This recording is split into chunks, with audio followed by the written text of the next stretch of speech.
উত্তরাখণ্ডের চামোলি জেলায় আজ গভীর রাতে কেঁপে উঠল ভূমি। শনিবার ভোরবেলা চামোলিতে অনুভূত হয়েছে মৃদু ভূমিকম্প। জাতীয় ভূকম্প বিদ্যা কেন্দ্র অর্থাৎ এনসিএস জানিয়েছেন রিক্টার স্কেলে এই ভূমিকম্পের মাত্রা ছিল 3.3। কম্পনের কেন্দ্রস্থল ছিল চামোলি জেলার অন্তর্গত অঞ্চল এবং এটি ভূপৃষ্ঠ থেকে 10 কিলোমিটার গভীরে উৎপন্ন হয়। তবে প্রশাসন সূত্রে জানানো হয়েছে এখনো পর্যন্ত ভূমিকম্পের ফলে কোনো প্রাণহানি বা সম্পত্তির ক্ষয়ক্ষতির খবর পাওয়া যায়নি, কিন্তু স্থানীয়দের মধ্যে তৈরি হয়েছে আতঙ্ক। পরিস্থিতি পর্যবেক্ষণে রাখা হয়েছে এবং প্রয়োজনীয় সতর্কতা অবলম্বন করা হয়েছে।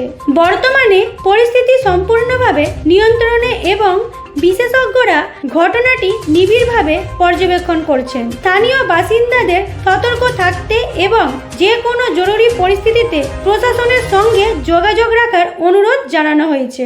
প্রাকৃতিক দুর্যোগ সম্পর্কে সচেতন থাকুন এবং নিরাপদে থাকুন।